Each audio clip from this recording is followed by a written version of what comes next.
Yan, short ko lang itong na-experience namin kay Duster na Renault. So yan, maganda yung mga logo natin. So Renault yan. So ang nangyari dito kagabi, so nagpalit kami nito bago, rotor disc niya. Nagpalit kami nito. So dalawa yan. Tsaka itong isa pa. Yan. Yan. Ito. So Renault yan. Yan. Punta tayo sa likod. Yung ang pinaka naging problema namin, no?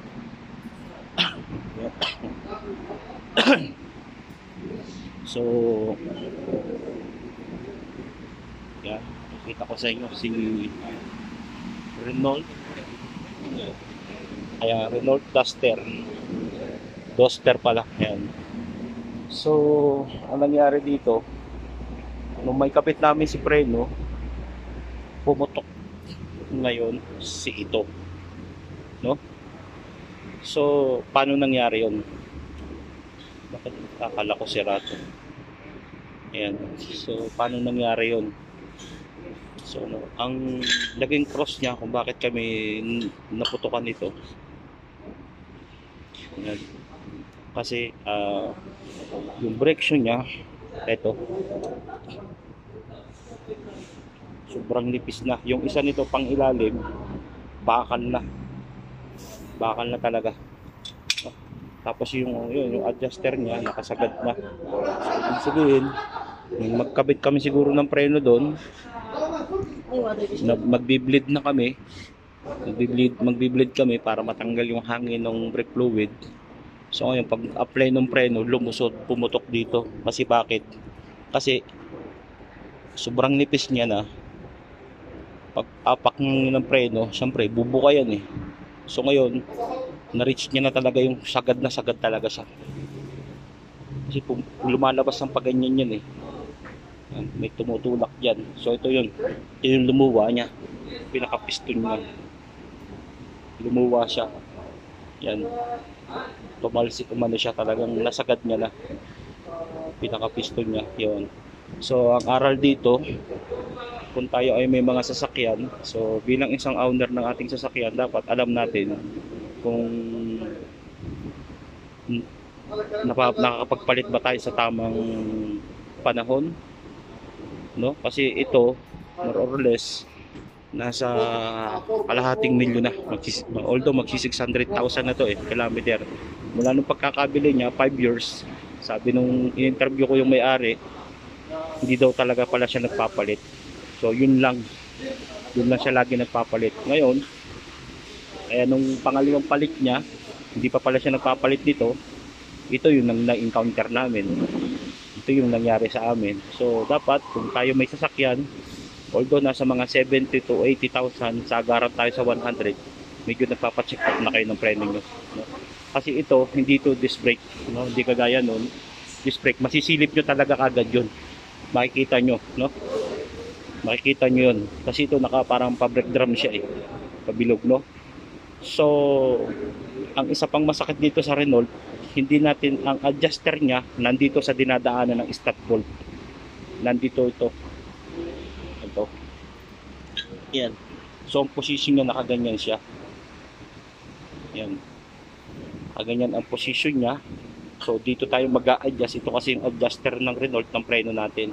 So, ito kanina, kung napansin niyo sagad na talaga siya. Ito, halos nandito na. Itong dulo, halos na-reach niya na talaga yung sagad ng adjuster niya. So, meaning, pinapa-adjust niya lang ito ng pinapa-adjust. No? Dito tayo sa kabila para mas kasi nakakapit na itong kabila. So, kagaya nito. Ito. Buti ito. Ayan, pansin natin, no? Ayan, no? Ganyan yung sa kadipis. Makapal pa siya dito, manipis dito. So ngayon, yung pagpreno natin, bubuka yan eh. Itutulak siya ng dalawang piston na yan, papasok yung fluid dyan, ibubuka niya yan. So ngayon, ang nangyari dun sa amin, pag bleeding namin, yun na. Pinersa niya talaga to, kasi pupwersa yan eh. Para niya mapigil niya yung gulong. Kaya nung sa sobrang sa sobrang nipis na, tapos bakal na yung nakadikit, isinagad niya talaga yung pinaka-piston nito. Ayun, kaya po naputokan kami nito. Kaya nagulat ako kasi nga, bang iniisip ko, baka doon sa pagkakabit ko doon ay may problema tayo. So wala naman. So nung binuksan namin to, yun na, nakita namin yung pinaka major na problema niya, no? So ngayon, dapat pag may personal natin itong sasakyan, meron tayong mga kahit anong klaseng sasakyan, no? Dapat aware tayo sa lalo na sa mga panlikod. Lalo na pag ang preno natin ay hindi naman naka-disc brake kagaya nun, no? Kasi yun, nasisilip natin yun. So ito hindi, naka-brake drum to. So dapat pag naka 70 na kayo, punta na kayo sa trusted ninyong sa inyong trusted nyo na mekaniko, ipa-check up ninyo. Kasi ito yung sinasabi natin na imbis na yun na ang problema natin, so nandadamay na siya. Buti nga, sabi ko rin doon sa may-ari, buti dito tayo inabutan. Kasi kung iyon ay na-fix namin, ayos na, naikabit na lahat ng gulong, tapos tumakbo siya sa kalsada ngayon, doon sa putukan nito, pumutok to, wala na siyang preno. Wala na siya. Kahit handbrake yan, hindi na rin kakapit. Ito yung handbrake niya. At i-handbrake mo yan, hindi nakakapit yan. Palagay mo, pag ganitong highway yung tatakbuhan mo, may engage mo kagad ang engine brake ng sasakyan mo. So, no, hindi. Ataasan, sasalpok ka talaga. Ibabangga mo na lang, no? So, kaya ang preno, napakahalaga sa ating sasakyan niya, no? Ayan ang isa rin na magbibigay ng protection sa atin.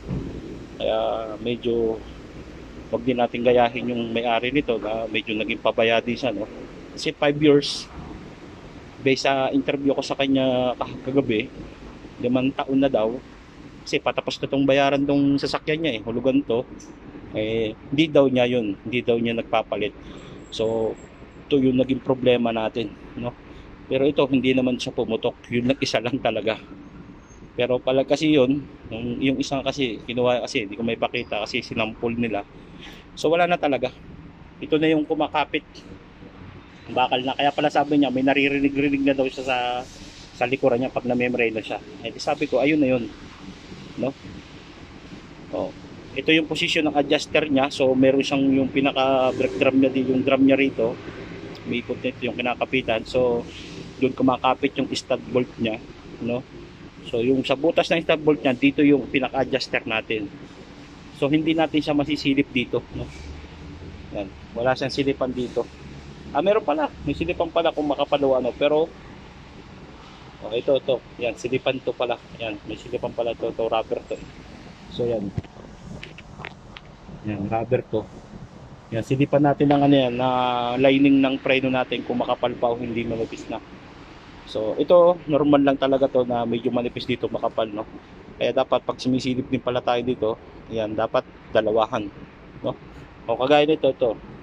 Sobrang taas na ng adjuster niya, halos sasagad na rin siya, halos sagad na nga rin siya, hindi na nga, kaya ina-adjust namin kagabi, hindi namin ma-adjust, sabi pinare-release ko, hindi namin ma-release, no? So yun ang ating isang advice natin sa mga pagdating sa preno, no? Iyon.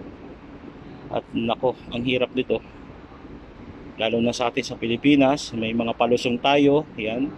Yan, careful tayo sa mga biyahero natin, mga kababayan natin sa Pilipinas, careful. Yung pagtitipid, medyo ilagay natin sa lugar kapag tayo ay may 4 wheels na ganito, no?